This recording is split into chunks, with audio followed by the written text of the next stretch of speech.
So you want to pursue a career that you're passionate about, but maybe you don't really know what that passion is yet, or maybe you have way too many passions and you don't know which one to pick. Well, my friend, I got some advice for you. Stay tuned because this video is full of gold and it gives you a little bit of an outline, step-by-step process you can take. Grab a pen, grab a notebook, sit down and write some notes because I really think that this can give you some clarity to where you should go next. Hello and welcome back to another video. My name is Maryellen and I am here today to help you figure out what on earth you're gonna do with your life. I'm guessing if you clicked on this video, you are broadly, I don't wanna make generalizations because everyone's welcome, but I'm guessing you're in one of two broad categories. The first being you've just recently graduated from high school or college or university and you're just not sure what you wanna do. Maybe you have a gazillion interests and you don't know how to pick one, or maybe you just don't know what you want to do at all. You don't know what you like, you don't know what you're interested in, you don't know what you're good at. If that's you, one of the two, hello and welcome. You're going to get something out of today's video. The second category you may fall into is where you've been working for a little while, you picked a career path and you followed it so far and you're realizing that it's just not for you. And you're looking for a change, you're looking to swap industries or to just start from scratch or to become a freelancer, do something different. If that's you, I really hope and I think that you can find value in today's video as well. Now, just to preface this, I am a writer and so I have the summary of what this video is about on my Medium page. So please feel free, the link is below if you want to read the outline. I definitely go into more detail in this video, but if you want to read the outline and get a gist of what I'm going to say, get that value quickly, then definitely subscribe to my Medium account and check out the article I recently wrote. But for those who want the good, gooey, juicy stuff, and stay tuned because we're going to go deep. So before we begin, just a little bit of background about me and my journey. I am 26 now, so I've been in the workforce for 6 to 8 years-ish, either working part-time or full-time, and it has been a roller coaster journey. When I left high school, I had no idea what I wanted to do, and so I worked really hard and got a great, we call it in Australia an ATAR. It's basically like a university rank and you get a score, like a number, that will get you into certain degrees. And I got a pretty good one that could get me into pretty much most degrees. I had the picking, right? I could pick most things. And I sought advice, but that advice was largely, you should do something that's really difficult, that honors that grade that you got, that honors your potential, and that will get you good money. Now that's not bad advice in a lot of cases. I think if I was less of a creative and I didn't have that burning desire to make my career mean something, then maybe that would have worked for me. But knowing who I am, it did not work for me. So what I did, not knowing better at the time, I went and got into a psych law degree, which was a 6-year degree, double degree. Hated every minute of it. Not hated every minute, but never felt aligned. I never felt like I was meant to be there. Always in the back of my mind was this desire to go and study the arts, either graphic design or illustration or just fine arts at a different university. And I always had this desire. Ironically, I ended up being in the law society at my particular university. And no, I was not on the debating team and I was not in the admin team, but I was the graphic designer for the law society. So my fate was well and truly sealed before I saw what was happening. But anyway, I graduated that degree and realized pretty quickly that I did not want to be a lawyer. And I also didn't want to be a psychologist. So I changed from psychology to media and graduated with media law and blah, blah, blah. Now I look back at those 5.5 years that I spent studying. I haven't used that degree at all in a professional sense. Of course, it taught me valuable skills. I learned, time management and how to write essays and just how to think. And I honestly believe that everyone is entitled to a legal education, whether they use it or not. I think it's so valuable. But I've got a $50,000 HECS debt and I have nothing to show for that, in a way. So don't make my mistake, okay? And here's how you can avoid making that same mistake. Now, when it comes to choosing a career, there are so many variables to consider. A lot of the time, and this is the thing that gets me, right? You look up like how to choose the perfect career for you, or what career path should I take, and you seek advice.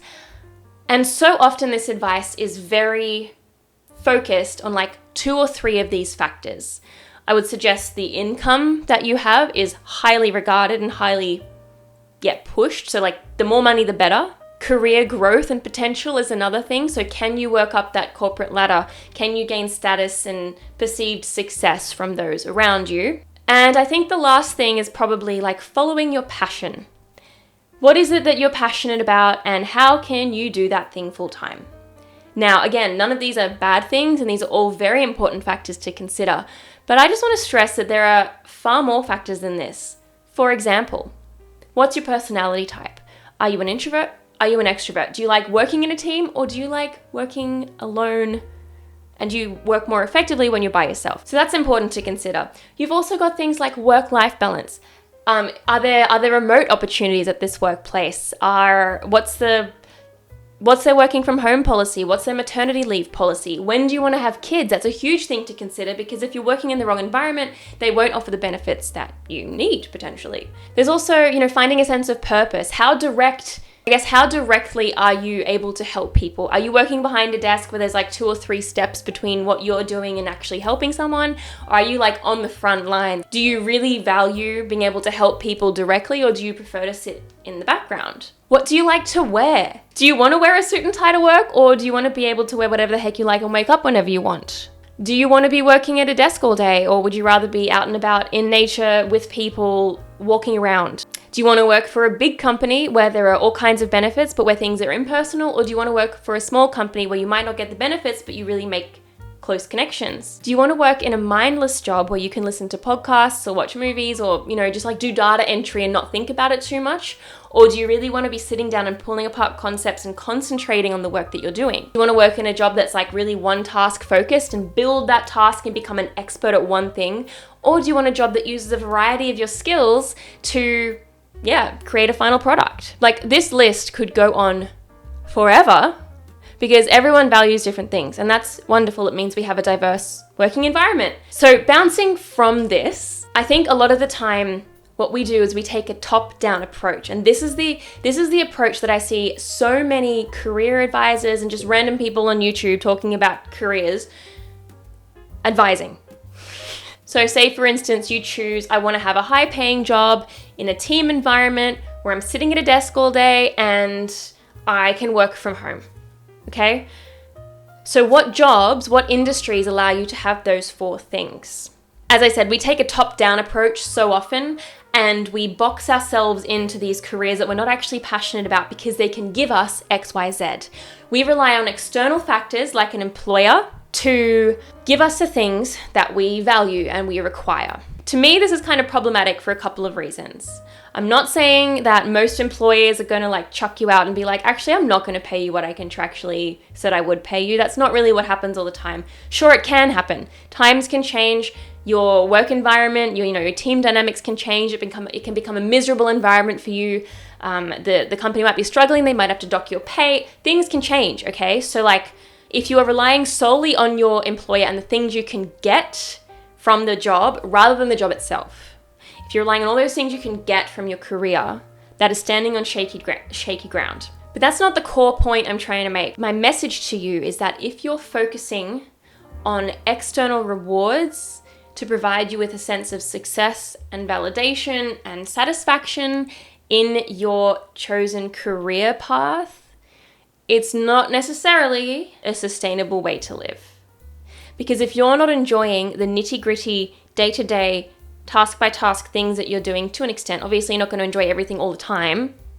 That's impossible. But if you're not actually enjoying what it is you're doing, then suddenly all of those factors fade away and become way less important, and all you can focus on is the thing that you're not enjoying, and you're prone to burnout and bad mental health, and it's just a toxic recipe for disaster. Because the thing is, we spend more time at work than we do anywhere else. We spend more time at work than we do with our families, with our kids, our husbands, our wives. It's our whole life in so many ways. So what's the fix? How can we follow our passions, create a sustainable career, and choose something that we are not really sure about without taking that top-down approach? Well, I want to recommend that we take a bottom-up approach. Now, what do I mean by that?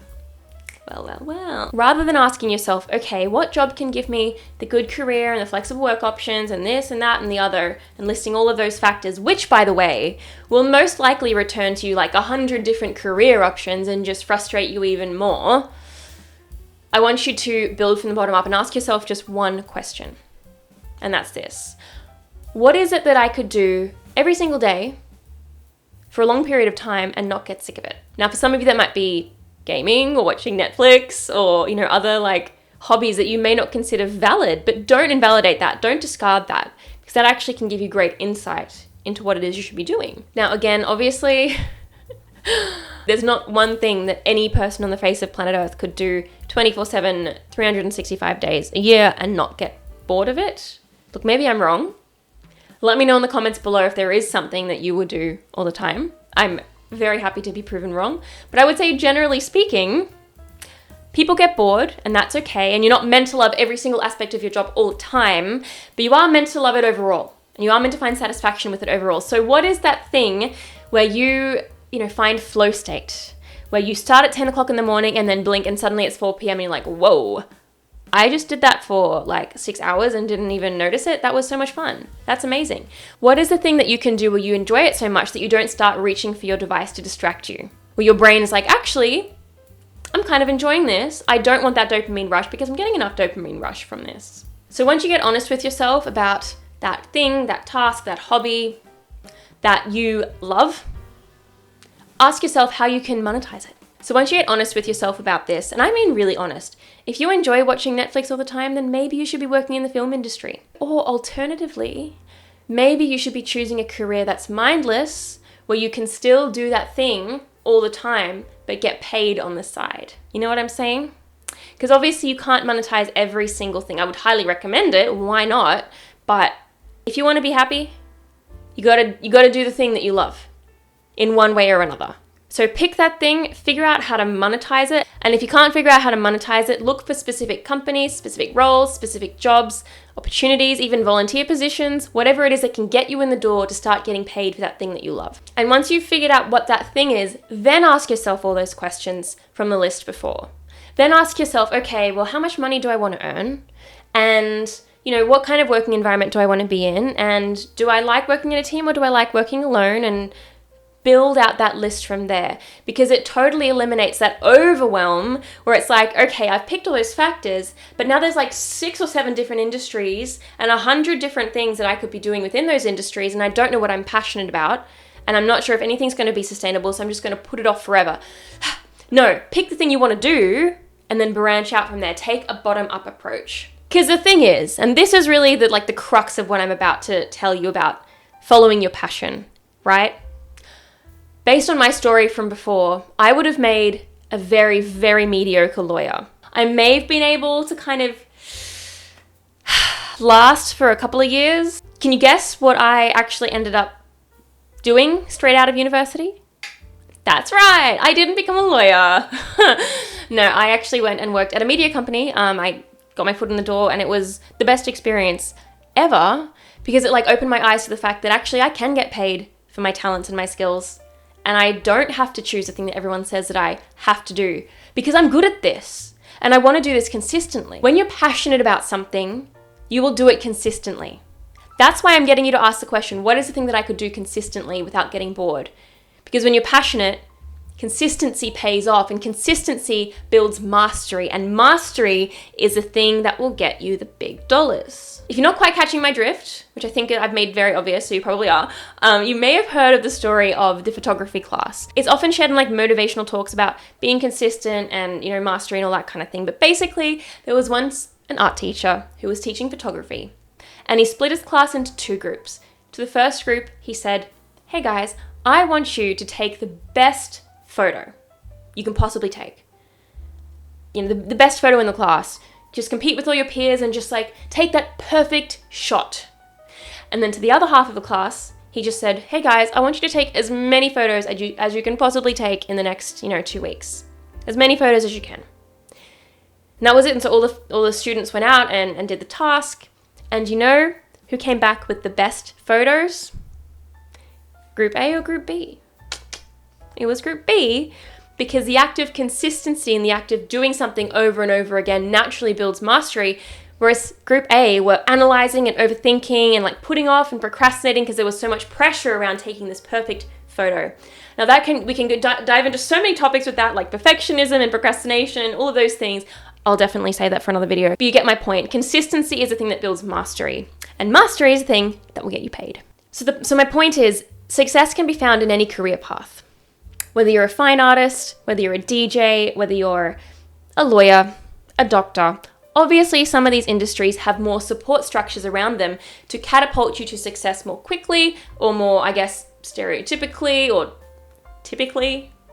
Anyway, for creative industries, often the struggle is there's not enough support there. There's not enough, government grants. There's not enough online communities. There's not enough courses and lecturers at universities and all this kind of stuff to be able to help you get to where you want to go. But that does not mean it is impossible, my friend. I feel like sometimes it's just so unfair for creative types, for people who want to follow their passions, because that's the thing. Passions, the word, has a lot of baggage around it because it's often used in tandem with less approved of career choices. Yeah, it's always like you could become a lawyer or you could follow your passion. You could become an engineer or you could follow your passion. It's never like you could become a musician or follow your passion, because music is probably your passion. So like the word passion is usually hand in hand with less well-paying industries, typically more creative industries, and industries that your grandparents or your parents probably wouldn't approve of if they're in that like classic success mindset. But if you're consistent because you love it, you will be more successful at the thing that is difficult than the thing that might have been easier but you would have been miserable in. Because you can't do something you hate consistently. It's just a recipe for terrible mental health and resentment and burnout, and I've been there, and it's not fun. So this is why I'm sharing with you today, and I really hope these words made sense and that you got something out of it. If you have any questions, please let me know in the comments below. I would love to engage with you and interact with you on a one-on-one level. Like, ask me as many specific questions as you want. I'm not a professional about this, but I am passionate. If you like this video, please give it a thumbs up and press that little notification button, because it really helps my algorithm and it helps me to make more videos for you. I will be coming at you in the next couple of weeks with a lot more videos around creativity, building a brand, building a business, multidisciplinary creatives, because that's what I am. I'm a multidisciplinary, and I have a lot of experience with navigating the professional and personal world, with freelancing, with choosing careers, with all of that good stuff. So hit that subscribe button for more, and I will see you in the next video. Go live your dreams!